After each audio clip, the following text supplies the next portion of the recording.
The council chamber was filled with worried voices. Aliens from 100 different worlds talked over each other, their fear clear in every word and gesture. Ambassador Velthar stood at the center of the room, his 3 arms shaking slightly.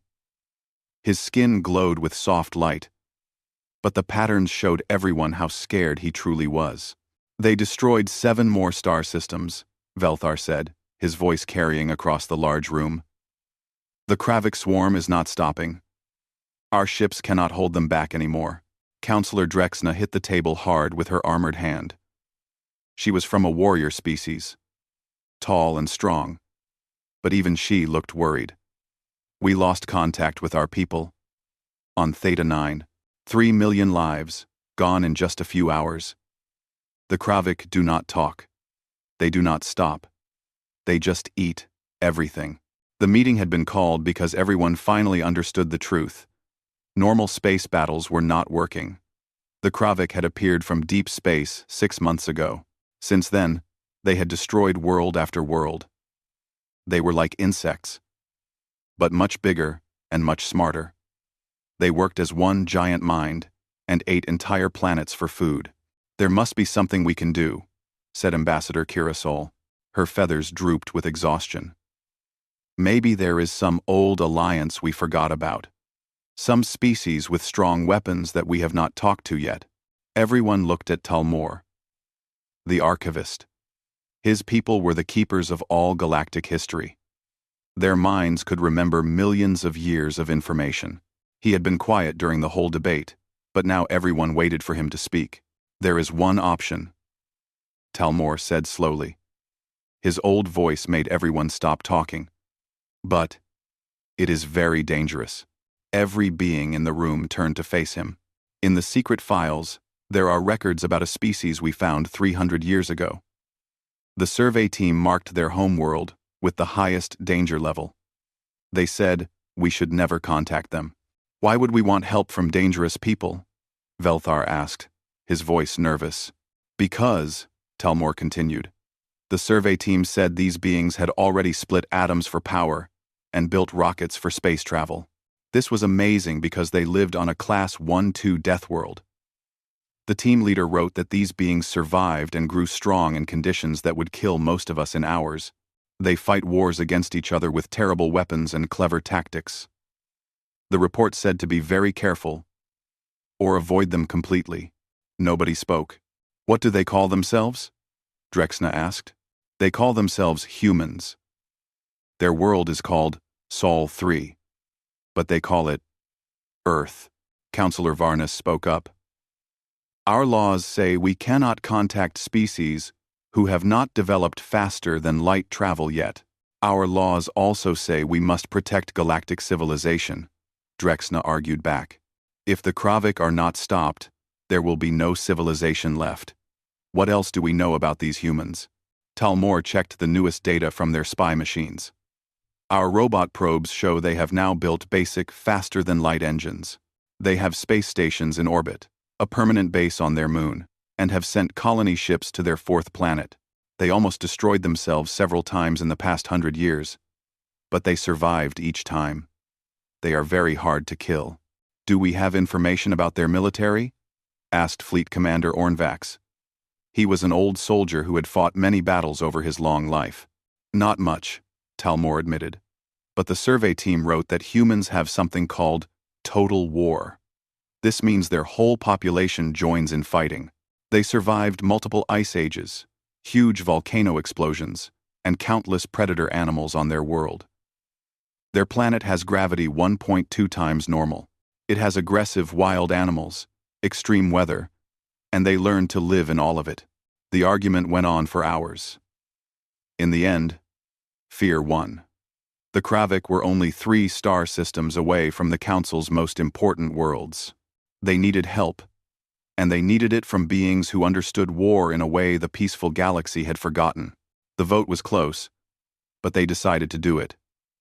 The Council would make first contact with humanity, not to welcome them as friends, but to ask for military help. Get the diplomatic ship ready, Velthar ordered.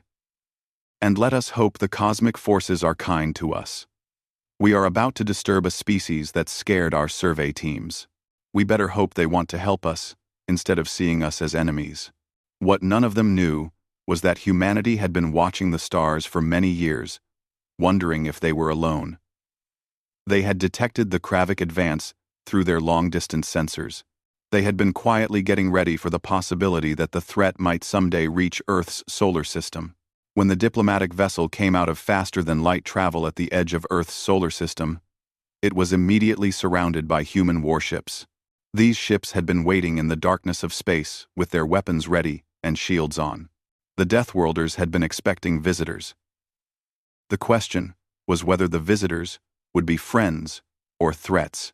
Captain Jake Morrison stood on the command deck of the USS Defiant. His eyes were locked on the strange ship that had appeared on their sensors. The alien vessel was beautiful, with smooth curves, like something alive. It was sending messages on every radio frequency. Their computer had translated the messages as peaceful intentions. "Give me a status report," Jake ordered. Lieutenant Commander Ryan Hayes looked up from his weapons station. "The ship has no weapons, sir. At least none that we can detect. Their shields are weak, barely enough to stop small space rocks. They keep sending a message that says they want to talk. They also sent us a complete language translation program." "Ev, what does the message say?" "Basically, please do not shoot us. We come in peace. We need to talk," said Lieutenant Amy Chen from the communications station. She had a small smile on her face. "It is actually a pretty good first contact package." Jake nodded slowly. The United Earth Defense Force had plans for this situation. But those plans had been written by hopeful diplomats, not military people who knew the universe might not be friendly. "Are there any other ships nearby?" "No, sir. Long-range scans show nothing except the diplomatic ship." The main screen flickered and showed the inside of the alien ship. The creature that appeared was unlike anything humans had ever seen. It was tall and thin, with skin that seemed to shine with its own light. It had 3 graceful arms. Its face was strange, but Jake could tell from his years of reading people that the alien looked nervous. "Greetings, humans of Earth," the being said. Its voice was musical, but the translation made it clear enough. "I am Ambassador Velthar, of the Zephany Collective. I represent the Galactic Council. We come asking for help with something very important."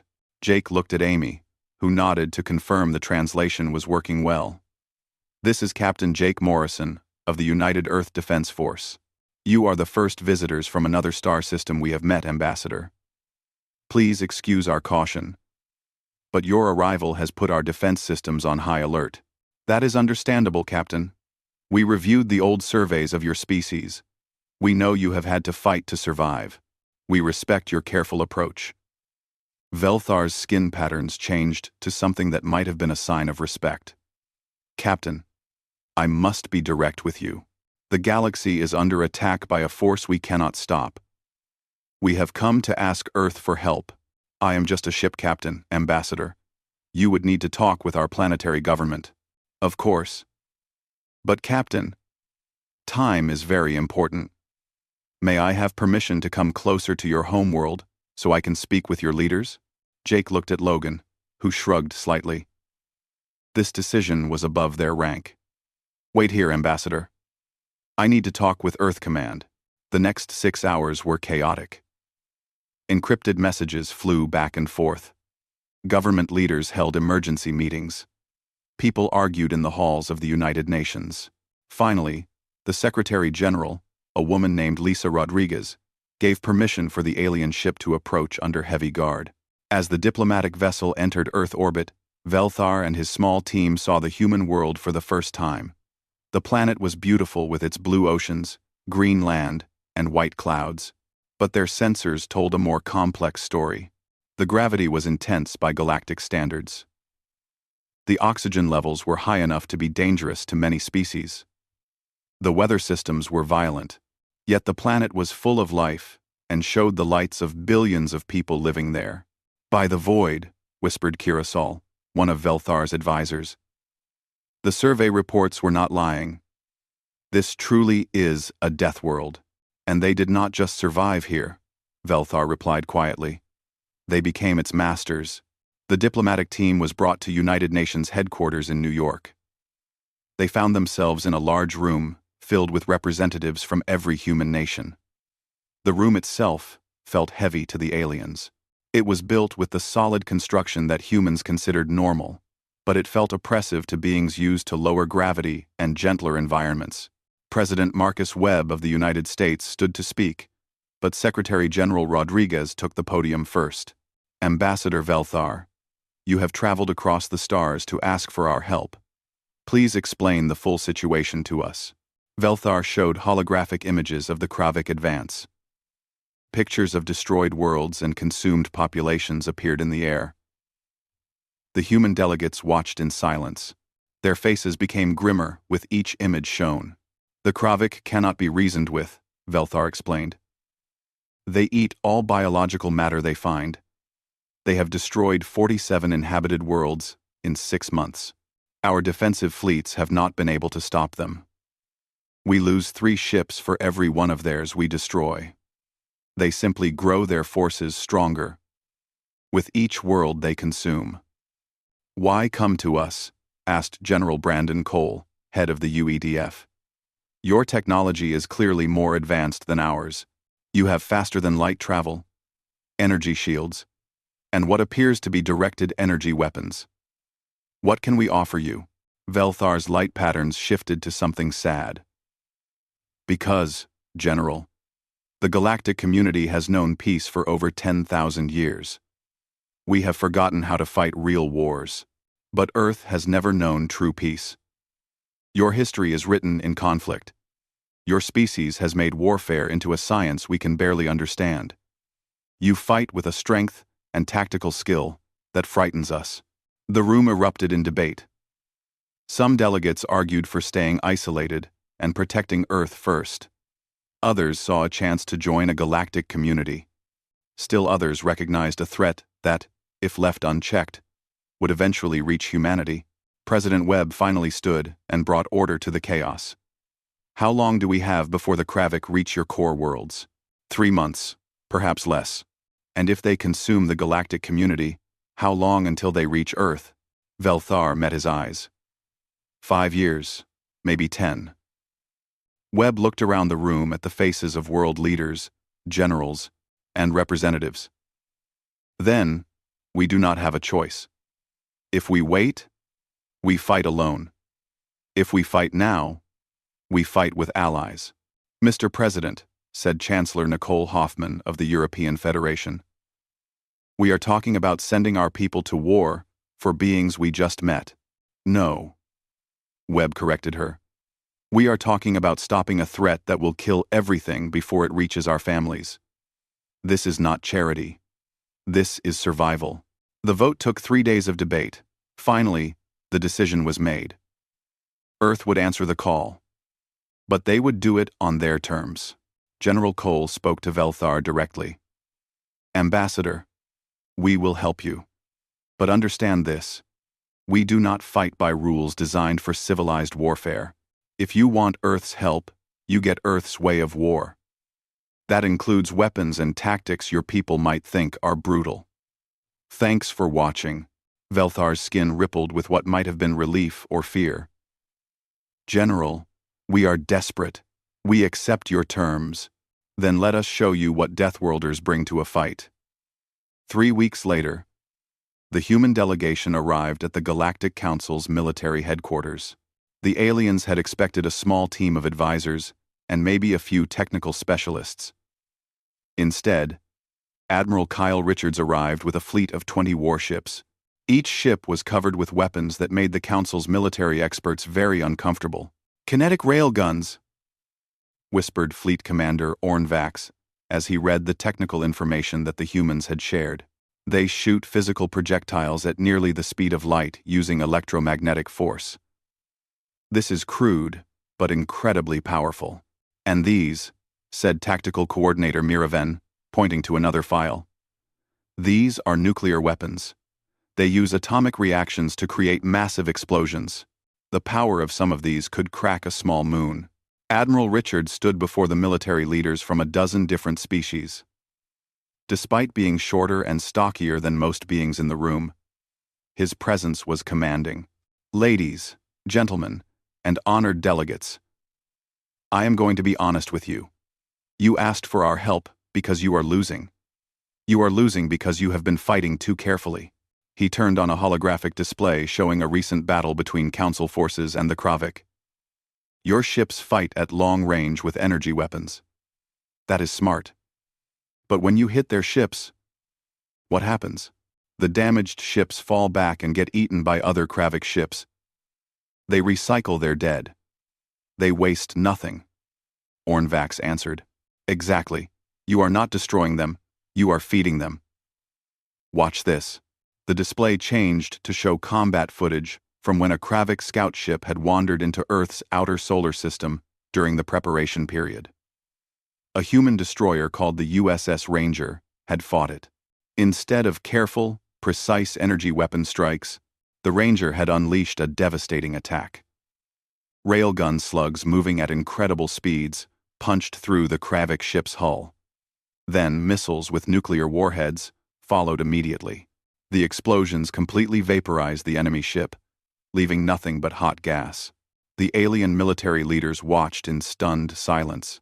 No biomass left to recycle, Richard stated flatly. My ships carry enough weapons to fight for weeks without needing more supplies.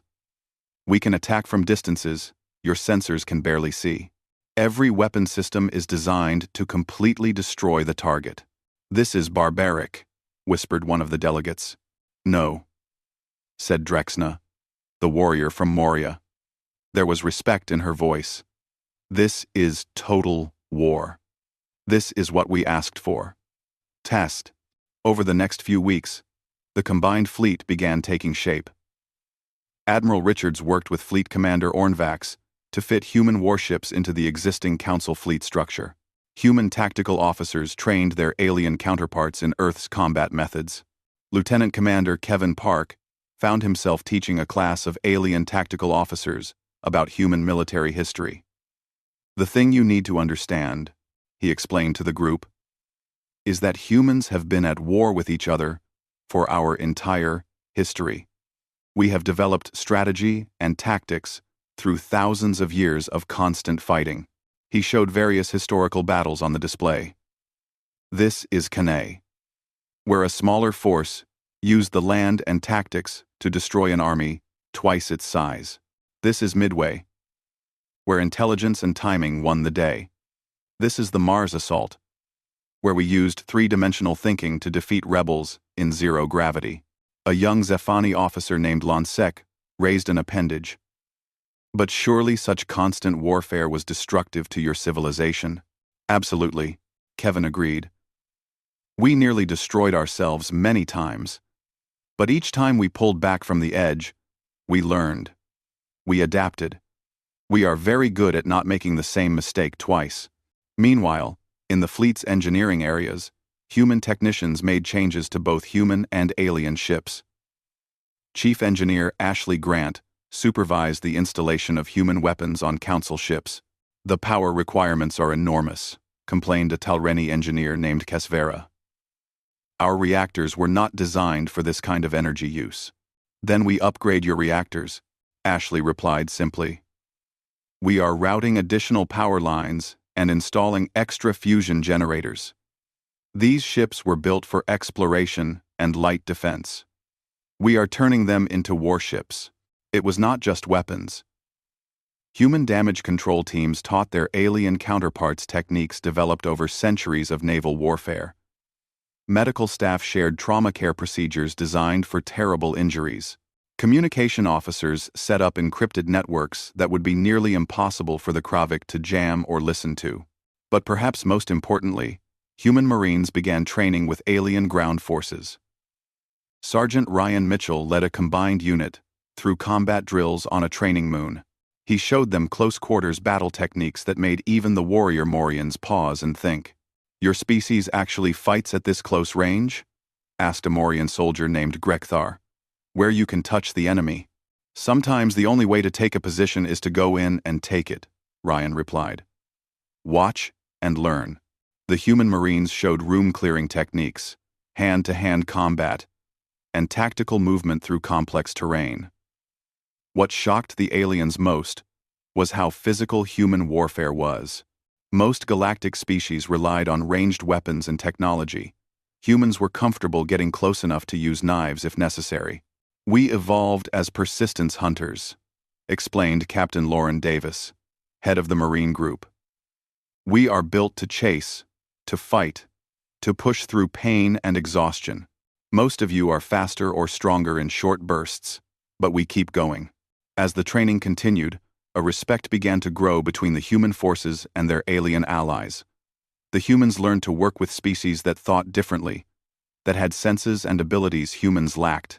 The aliens learned that humans brought more than just weapons. They brought a mentality forged on a planet that had tried to kill them for millions of years. 3 months into the preparation, Admiral Richards called a meeting of all senior officers, human and alien alike. The holographic display showed real-time intelligence of the Kravik advance. They have taken the Koraven system, he announced grimly. That puts them 2 jumps away from the Council core worlds.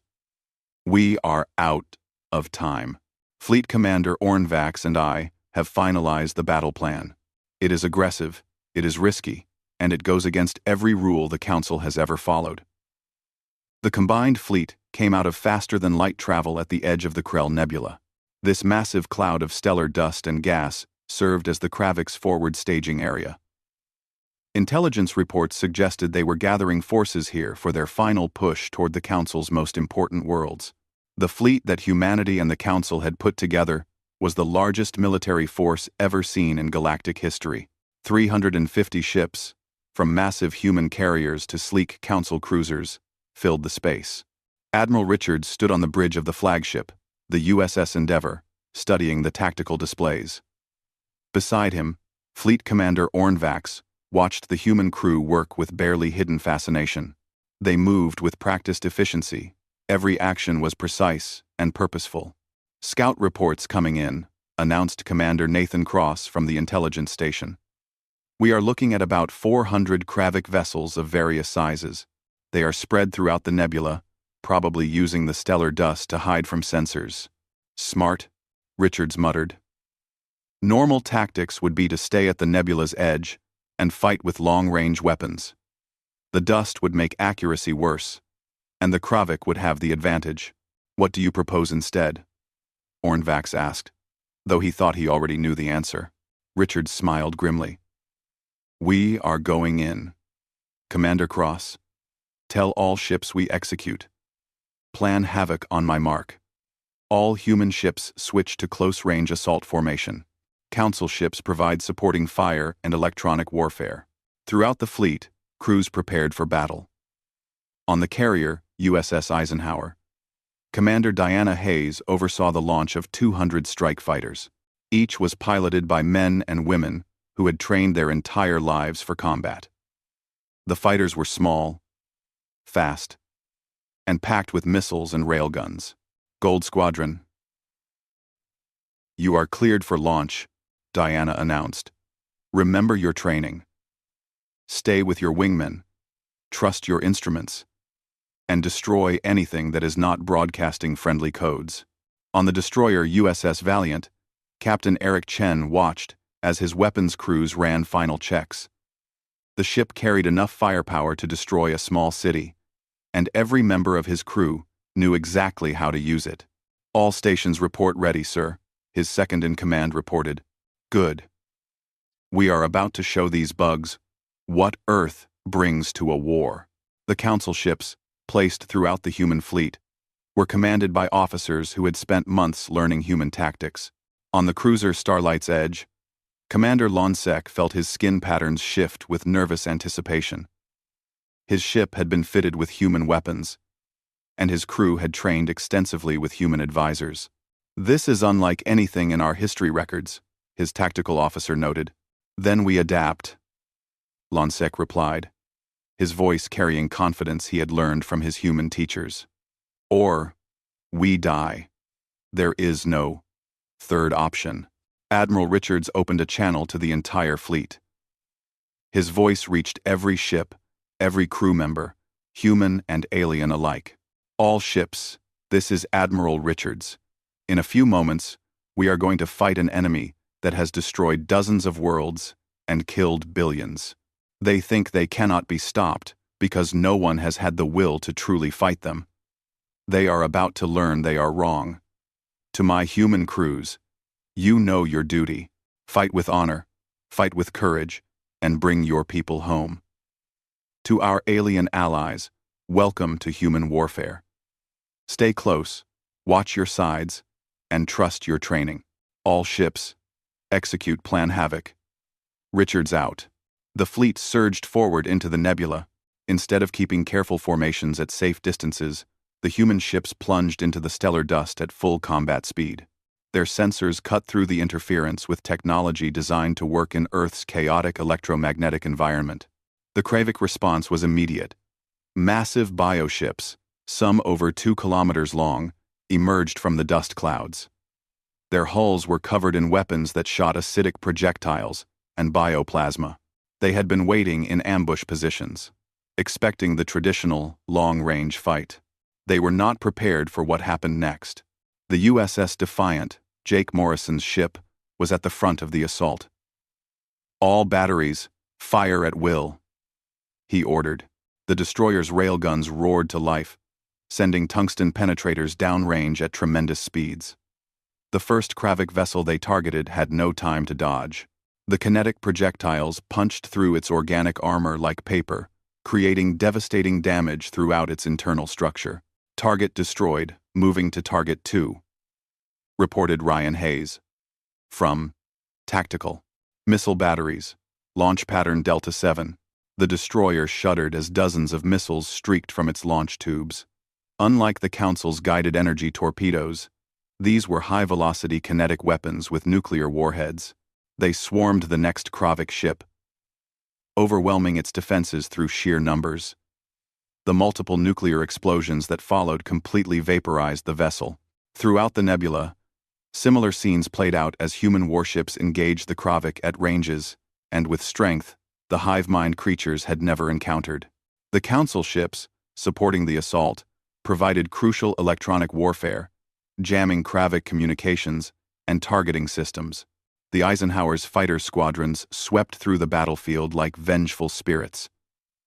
Lieutenant Christina Ward led Gold Squadron in a diving attack on a group of Kravik corvette-sized vessels. Gold leader to all wings, arm anti-ship missiles, and target the smaller vessels. Let us clear a path for the capital ships. The fighters moved through the battle with maneuvers that seemed to defy physics. Human pilots, who had evolved in Earth's higher gravity, could withstand forces that would knock out or kill most aliens. They used this advantage without mercy, making attack runs that seemed suicidal but destroyed the Kravik formations. But the Kravik were learning. A massive hive ship, easily 5 kilometers long, emerged from the deepest part of the nebula. Its weapons began systematically targeting human ships, and its accuracy was terrifying. The cruiser, USS Guardian, took a direct hit. Its shields collapsed under the sustained attack. Hull. Breach on decks, 4 through 7, the damage control officer reported. Heavy casualties. We are venting atmosphere. Captain Laura Jenkins did not hesitate. Seal the affected sections. Redirect all power to weapons and engines. We are not dead yet. She opened a channel to the Endeavor. Admiral, the big one in Sector 7 is coordinating their defense. It is a command ship. Richard saw it immediately. All carriers, launch every fighter you have. All capital ships, move to Sector 7. We take out that command ship. We break their entire fleet. What followed was one of the most intense space battles in galactic history. Over 100 human ships, supported by 200 Council vessels, converged on the Kravik comm. The battle that followed was brutal and showed no mercy. Human ships, many heavily damaged, continued to fight with a determination that shocked their alien allies. Council vessels, inspired by the humans' refusal to give up, pushed their capabilities beyond what they were designed for. Nuclear weapons, kinetic strikes, and energy attacks all concentrated on the confused enemy. The Kravik, without their command ship coordinating them, made mistakes. They collided with each other. They fired at empty space. They tried to retreat but ran into the human fighters that surrounded them on all sides. 12 hours after the fight began, the last Kravik vessel was destroyed. The combined fleet had won, but the cost was high. 47 ships destroyed, including 12 human vessels. Over 15,000 people from all species had died in the battle. On the bridge of the Endeavour, Admiral Richards looked at the aftermath. Around him, his bridge crew worked with quiet efficiency, coordinating rescue operations and checking damage reports. Ornvax approached him slowly. "Admiral, in all my years of military service, I have never seen such a battle. Your people fought with incredible courage." Richard's jaw tightened. "We lost good people today. Brave people. But we stopped the Kravik here. They will not take any more worlds without going through us first. You realize," Ornvax said quietly, "that this battle will change everything. The entire galaxy now knows what Deathworlders can do in a real war." "Good," Richards replied. "Maybe, next time, something like this starts, people will remember, and the threat will be stopped before billions die." As the fleet began the long process of recovery and repair, word of the victory spread throughout the galactic community. The humans, the species from the forbidden Death World, had done what the Council's forces could not. They had stopped the Kravik advance, but the war was not over. Intelligence reports showed that the Kravik had at least 3 more staging areas. Each was defended by fleets as large as the one they had just destroyed. The Battle of Krell Nebula was just the beginning. Over the next 5 months, the combined fleet fought 3 more major battles. Each time, human tactics and weapons proved decisive. Each time, the cost in lives was terrible. But each time, they won. The second battle was at the Vernus star cluster, where the humans used a tactic called a pincer movement. They split their fleet and attacked from 2 sides at once. The Kravik, expecting a frontal assault, were caught off guard. The battle lasted only 6 hours.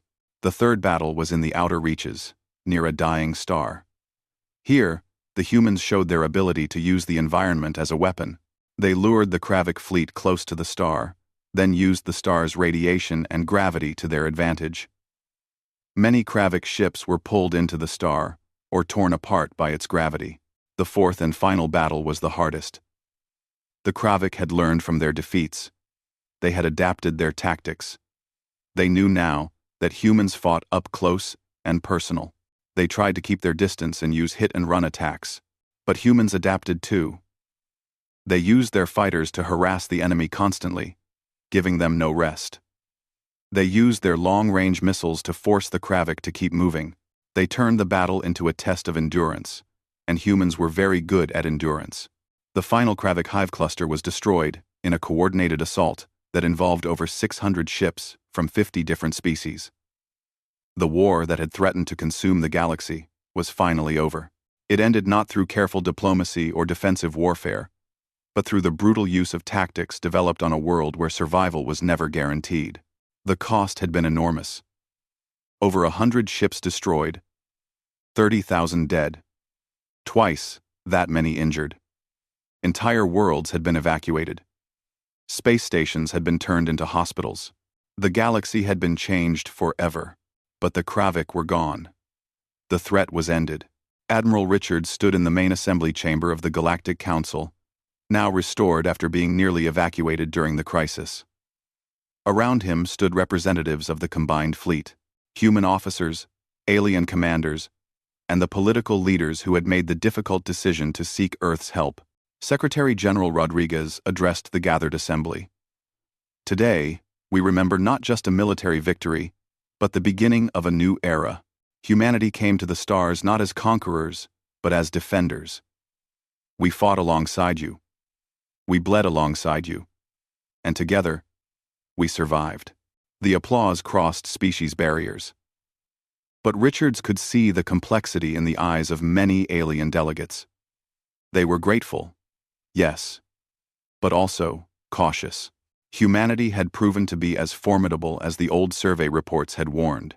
Later, in a private meeting with the Council's senior leadership, the real discussion began. Ambassador Velthar spoke carefully. Admiral, humanity has earned a place in the galactic community. Your species will be granted full membership in the Council, with all the rights and responsibilities that come with it. But I must be honest with you. Many species are concerned. About what? Jake Morrison, now promoted to Commodore, asked directly. About what happens next, replied Drexna. You have shown us the face of total war. Your species does not just defend, you overwhelm. You adapt faster than any species we have encountered. Your technology advances at a rate that frightens our scientists. In 6 months, you have gone from barely having faster-than-light travel to having weapons systems that match or exceed our best designs. President Marcus Webb leaned forward. Let me be clear. Humanity does not want an empire. We did not come out here to dominate. We came because we were asked, and because we recognized a threat that would eventually reach our door. But now you are here, Talmor the archivist observed. And you know you are not alone. What will humanity do with that knowledge? General Brandon Cole answered. We will do what we have always done. We will explore. We will learn. We will grow. Yes. We will keep our military strong, because we have learned that the universe can be dangerous. But we are not interested in conquering your worlds. We have plenty of space in our own star systems to expand into. And if another threat emerges? Asked Counselor Varnus. Then we will fight, Richard said simply. Together. That is what allies do. The negotiations continued for weeks. They established the framework for humanity's entry into galactic society. Trade agreements were signed. Cultural exchange programs were started. Military cooperation treaties were written. Humanity would keep its own space and independence, but would work closely with Council forces to maintain galactic security. On the USS Defiant, now docked at a massive space station above the Council's Cappyback on Earth, the changes were already visible everywhere. Alien embassies were being built in major cities around the world. Human scientists worked together with alien researchers on projects that would have been impossible before contact. Children learned about alien biology and galactic history alongside mathematics and literature in their schools. But humanity had not forgotten the lessons of the Kravik War. It incorporated alien technology while keeping the aggressive tactical methods that had proven so effective.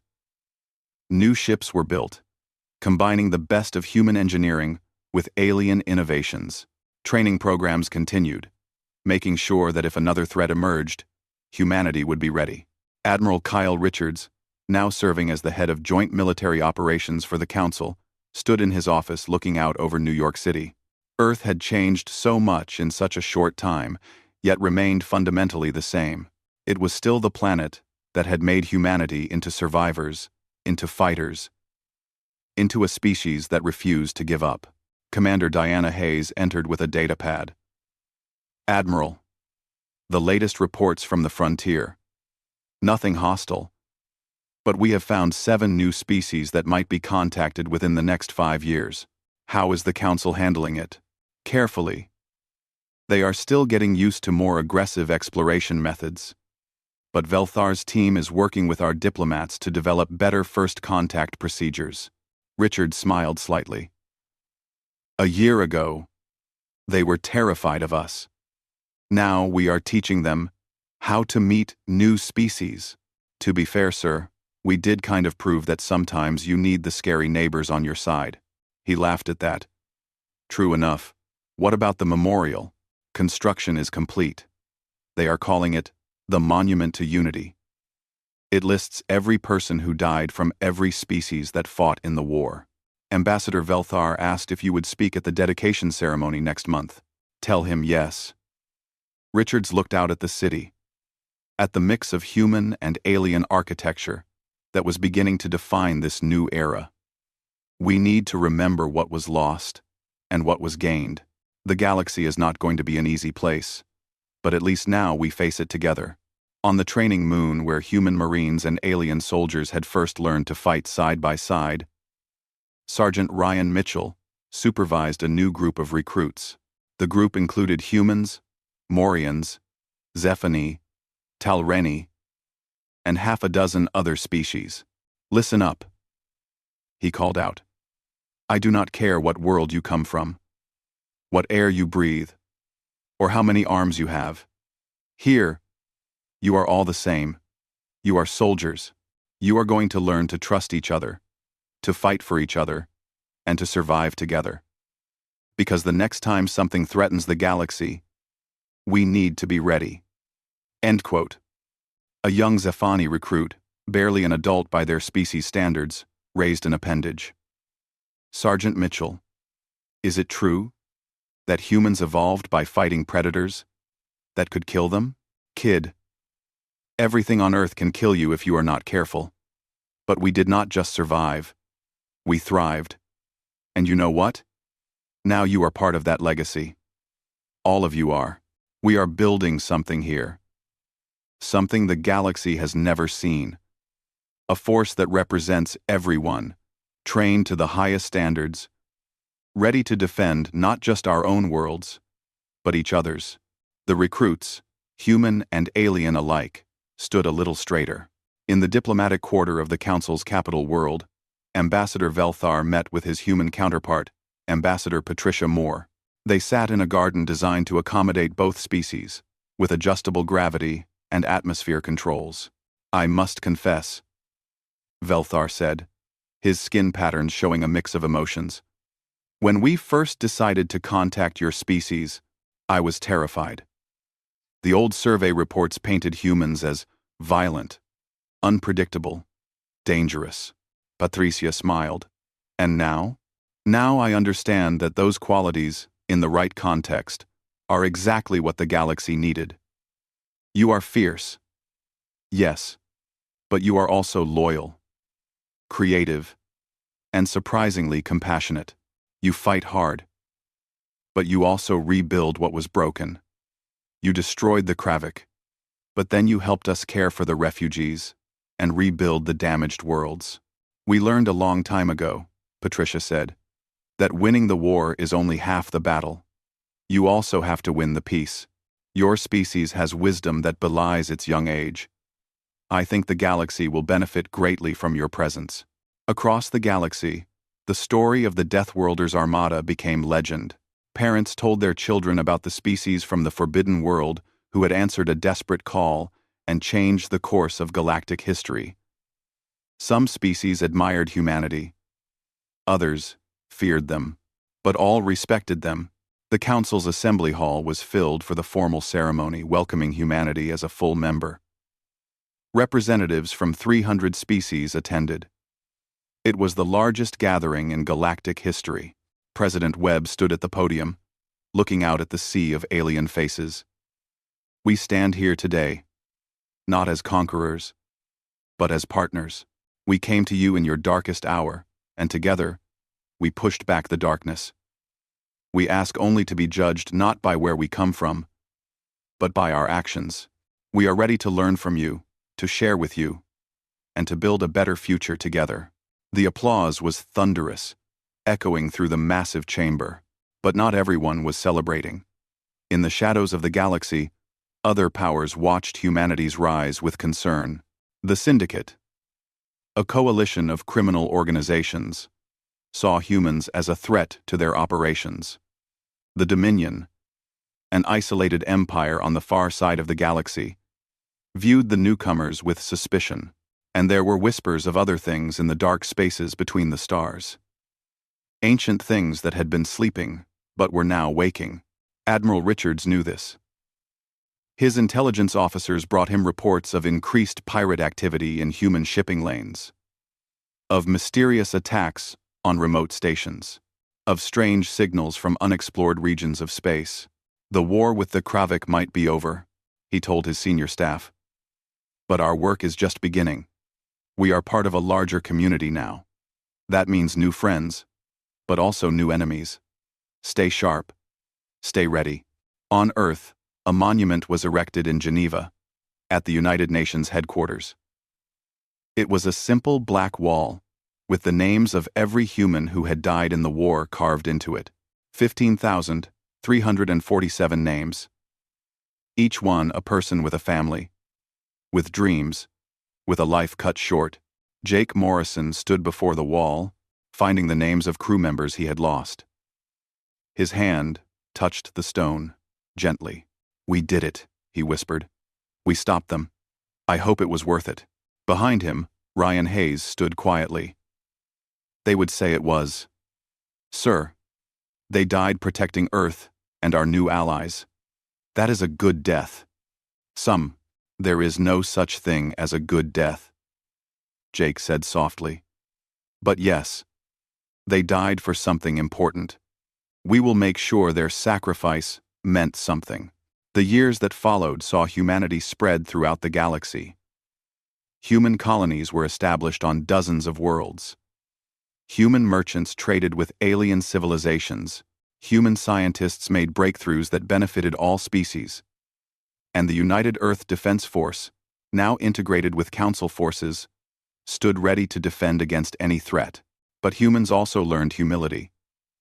They discovered ancient civilizations that had risen and fallen long before Earth's sun had formed.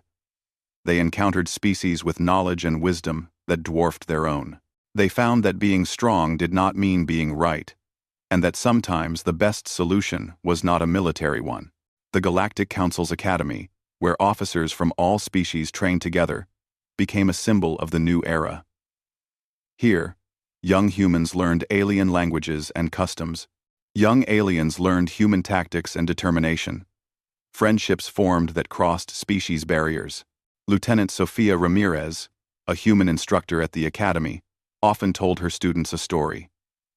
"When my great-great-grandfather was young, he looked up at the stars and wondered if we were alone. When my grandfather was young, he saw the first colony ships leave for Mars. When I was young, I watched the Battle of Krell Nebula on the news and knew I wanted to serve. Now I stand here, teaching students from 100 worlds. In just a few generations, we went from wondering if aliens existed to fighting alongside them, living with them, learning from them. That is the power of adaptation.